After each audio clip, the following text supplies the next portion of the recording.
वेदानुद्धरते जगन्निवहते भूगोलमुद्बिभ्रते दैत्यं दारयते बलिं छलयते क्षत्रक्षयं कुर्वते पौलस्त्यं जयते हलं कलयते कारुण्यमातन्वते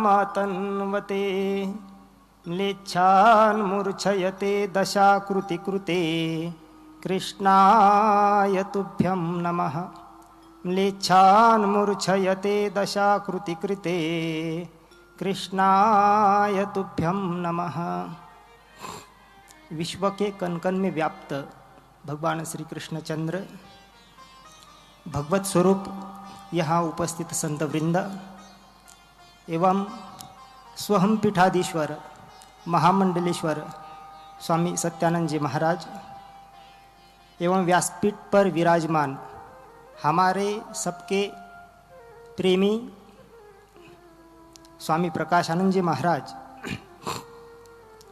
जिन्होंने अपने संकल्प इस प्रकार का संकल्प दृढ़ संकल्प उन्होंने लिया है कि हम यमुना को स्वच्छ करके ही रहेंगे।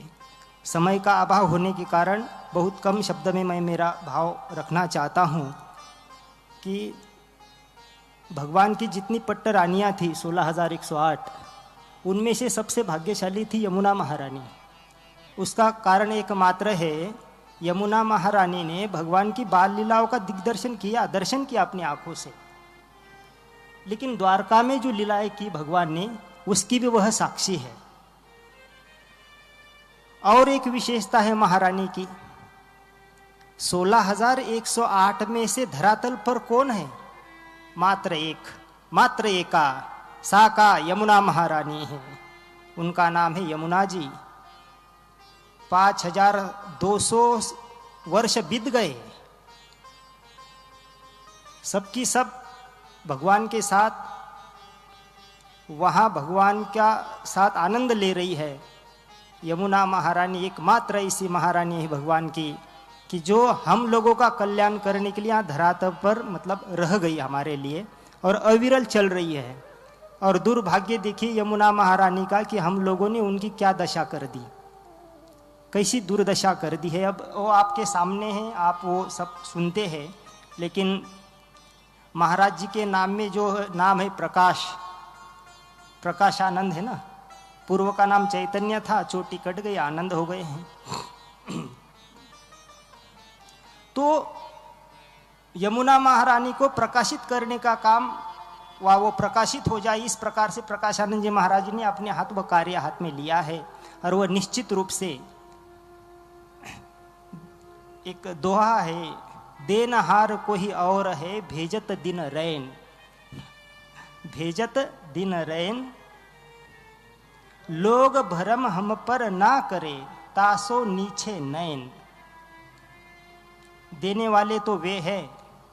प्रथम जब कथा हुई महाराष्ट्र की यमुना जी में, तो कहा कि महाराज जी बजट मात्र 14,000 था।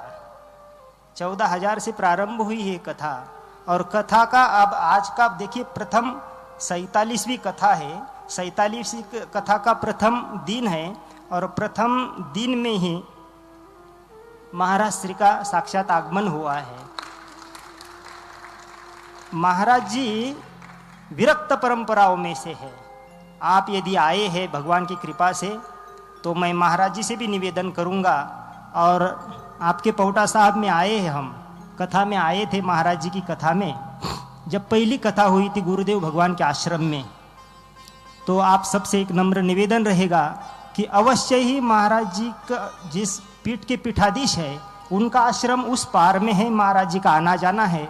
आप भी अवश्य आकर के एक बार मिलिएगा, क्योंकि महाराज जी के यहाँ चरण लगे हैं, और महाराज श्री ने जिस उद्देश्य से उनको मतलब निमंत्रित किया, वो उद्देश्य ये नहीं है कि उनके द्वारा हमको बहुत कुछ कराना है, वो तो प्रेम है।